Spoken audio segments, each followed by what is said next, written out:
Well, it is finally here after a very long wait. The Wealthsimple Cash Card. Honestly, I thought I might never see this, but I now have it in my hands and it's pretty cool. It's pretty cool looking and I can't wait to take it for a spin. Now, in order to get this, you do have to have a Wealthsimple Cash account, and I let you guys know about this, I think it was a video or two ago, that if you sign up using my referral link in the description down below, you'll get $25 instantly added to your account when you open a Wealthsimple Cash account.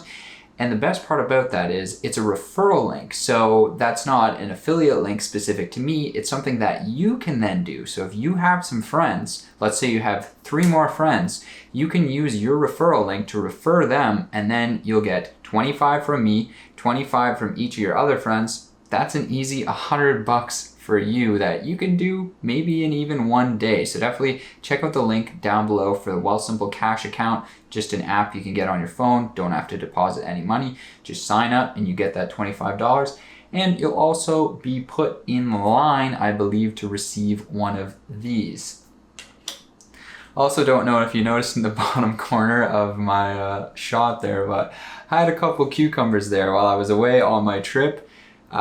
These cucumbers grew really big on my cucumber plant outside. I'm supposed to be using these to make pickles, but I mean, these are gonna be some pretty big pickles, so we will see. Also got some banana peppers coming in nicely, some jalapenos, some San Marzano tomatoes, some slicing tomatoes. It's gonna be a pretty great harvest, I think, coming up. But anyways, let's get to those questions. Okay, we are back. We are back from the trip, and what a trip it was. I can't wait to share so much from that trip with you guys. It was just amazing in so many different ways, and I believe we even saw a grizzly bear out there, which was pretty cool. We're not entirely sure if it is a brown bear or a grizzly bear, but I got some footage of it, so in another video I'll show it to you guys, and you can weigh in on whether that's a grizzly or a brown bear. But anyway, today I wanted to open up the floor to answer some of your questions that you guys might have had for me, because it's been a little while since I've done my last Ask Me Anything style video, and we just crossed 40,000 subscribers, which is absolutely insane to me. And I also want to just thank you guys for some of your really nice comments. In the last video I made, I was really nervous and feeling a lot of, I would say, anxiety about releasing that one because it was pretty personal. There was a lot of stuff that I felt apprehensive to share, I guess, but I put it together, it felt right, and I put it out there, and you guys just responded really well, and I'm just so grateful for that. So thank you so much. And it was also really cool to see, some other people on YouTube also leave a comment. I saw Dave from Dave Lee on Investing. He left a comment, which was amazing. Definitely go check out his channel if you're not familiar with him. I really like his perspective that he brings to the personal finance world. It's different from a lot of other stuff that's out there, so definitely check him out. And with all that said, I believe that we can now jump into answering some questions. So this is going to be pretty raw and unfiltered. I haven't really prepared a lot of, responses or anything like that to these questions. So it's going to be a little bit off the cuff and should be pretty fun. And it looks like from the very beginning, we're starting off with a pretty juicy question. This one's juicy. And it's asked by Anton Bell 88. What regrets do you have about your past? Well, I think I'm sure everybody has regrets about their past, myself included. I think for me, probably one of the big ones was not fully accepting myself for a long period of time and just being comfortable with who I was and being that person in the world. I think especially at a young age, I felt like I had to mold myself into being someone else that would fit into society and to fit into the peer groups I was around, into the school systems, into the workforce.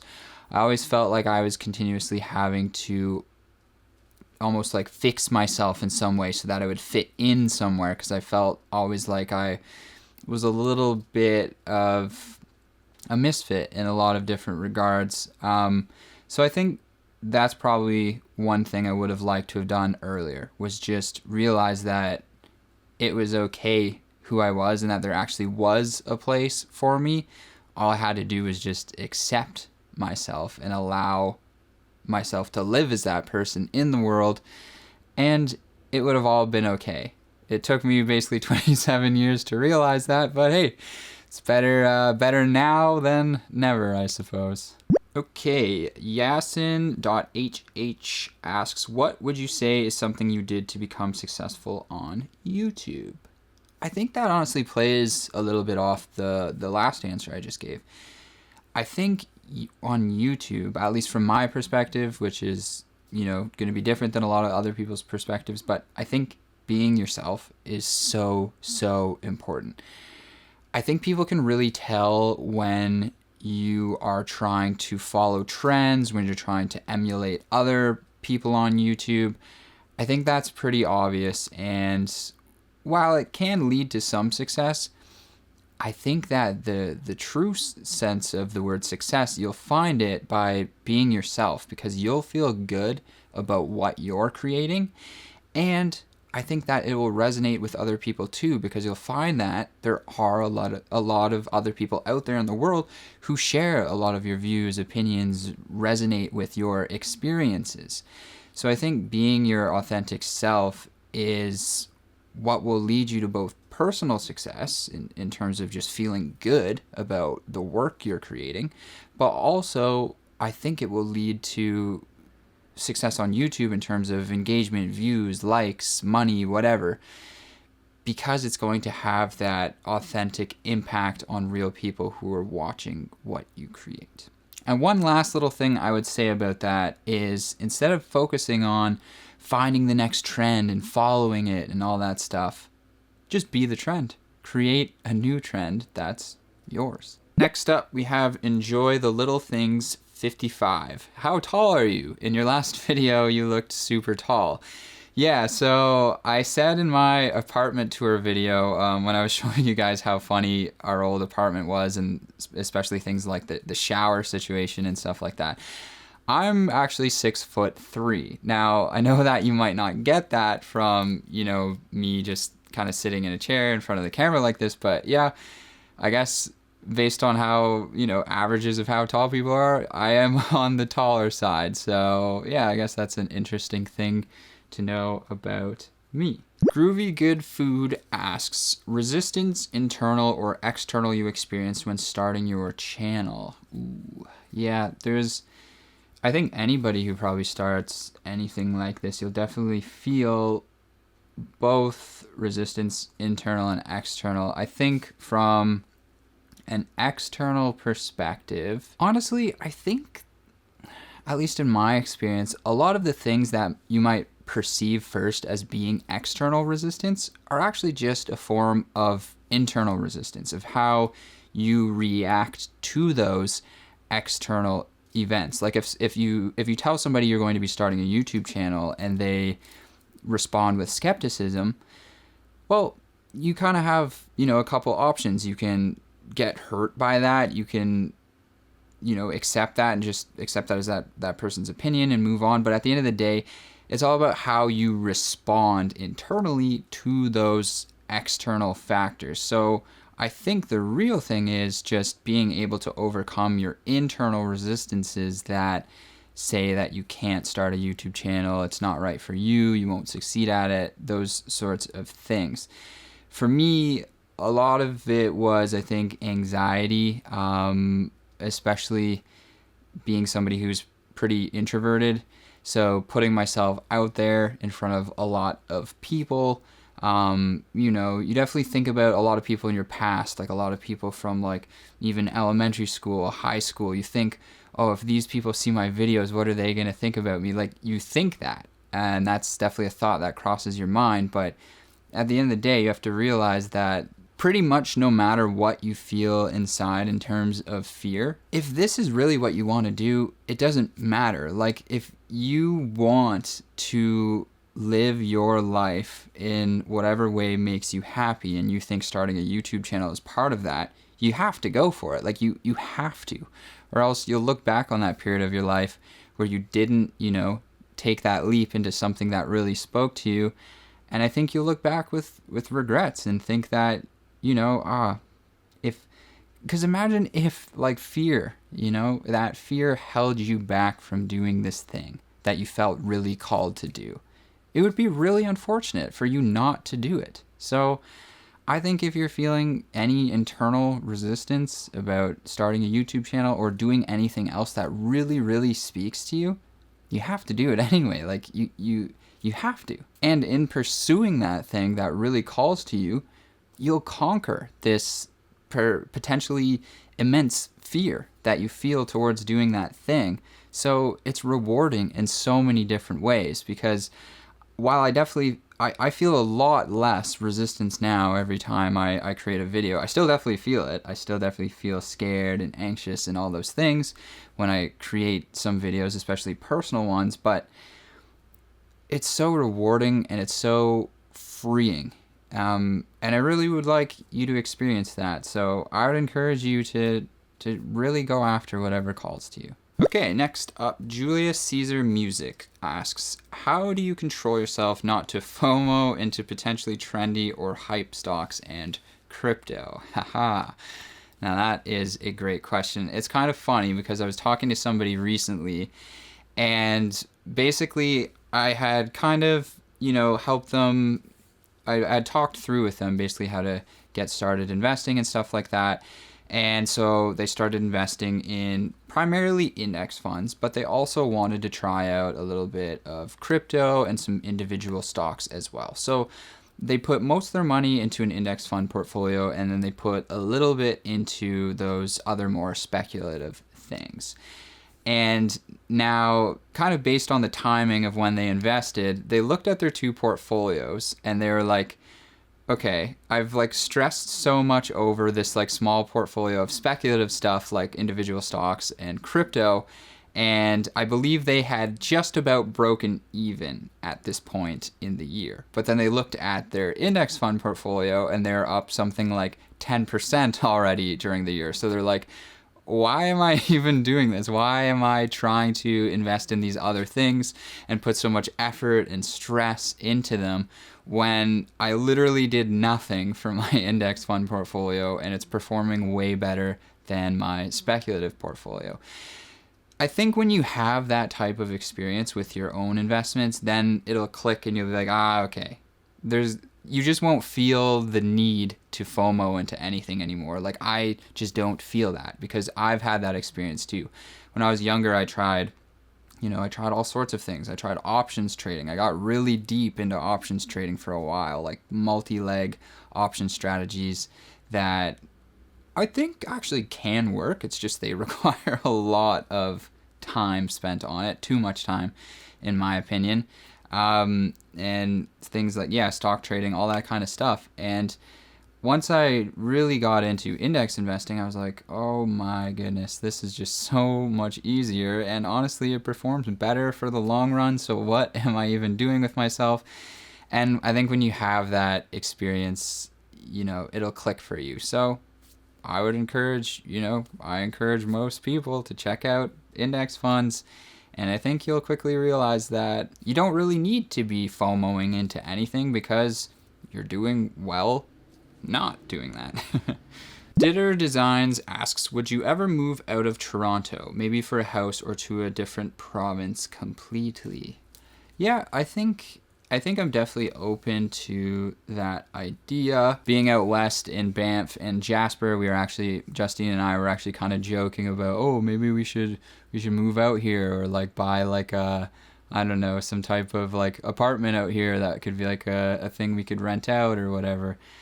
But I think Toronto is a really, really great home base. to be in, just because of the diversity here of people, experiences, cuisines.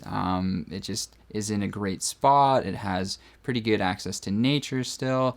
It has all the things that make me happy. But I think what we really want to do is I really want to have a cabin somewhere that's pretty simple, pretty secluded, somewhere I can go to be very quiet, very close to nature, somewhere I can go to have a lot of space to think, to create, to reflect, all that sorts of stuff. That's a little bit trickier to do in the city sometimes. So I think having those two things, the city and then a cabin, would be the perfect pairing and living situation for me. Okay, next up, Taylor M. Rain asks, how do you overcome a fear-based lack of money mindset? Haha. Now, I would say that that's something that I had probably ever since I went away to university, because I did not have a lot of money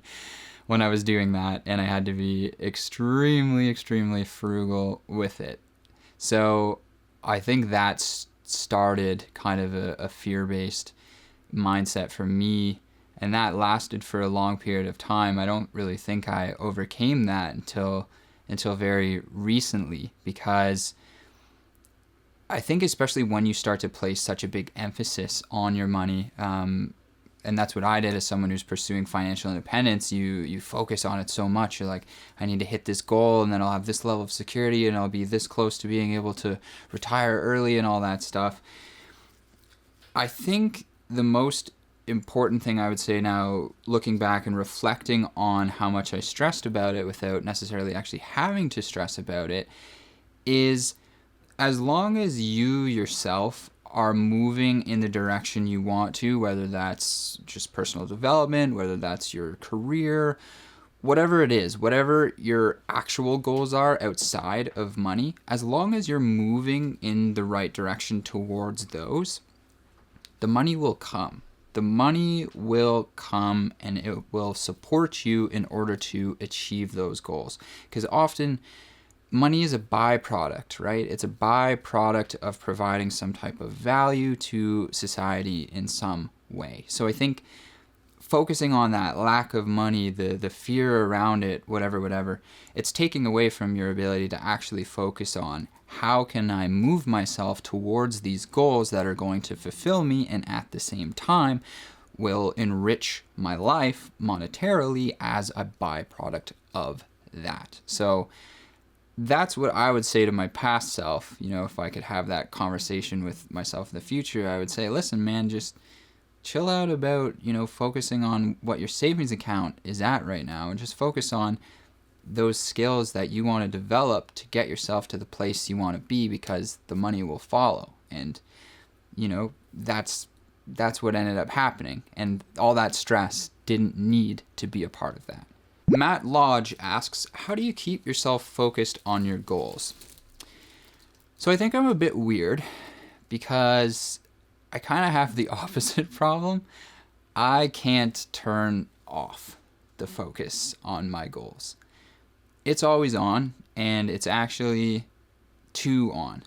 Like when I'm trying to do stuff that's not related to working, sometimes it's hard for me to turn off that focus on my goals. So I don't know if that's the right answer you're looking for, because I've always just been extremely on things that I want, I really want them, and I get laser focused on them. And I have trouble turning that laser focus off so I can, spend time with family, friends, whatever it is, and kind of focus on personal life stuff. That's something that I struggle with. So I don't know if that's just innately in me, where I focus too much on the things I want to achieve, but yeah, I'm not sure. I've honestly, I don't know, because that's just not the way I'm wired. So yeah, that's probably not the best answer for your question, but that's just the truth. Okay, great questions, guys. I think this will be the last one, and I'll wrap it up with this one. So this one is from Jack In Situ Body. where and what do you see yourself doing in 5 years? Well, you know, Jack, I've never really liked the 5-year question. So I think the answer I will give you is what I see myself doing for the rest of my life, which is learning and experiencing new things and sharing that with other people in some way. And that's it. I think I'm all questioned out for today. Thank you once again for submitting all those questions. That was really fun. I really enjoyed doing this with you guys. I can't wait to share a lot of the stories and footage and stuff like that from our trip out west. And yeah, thank you so much for continuing to watch my stuff.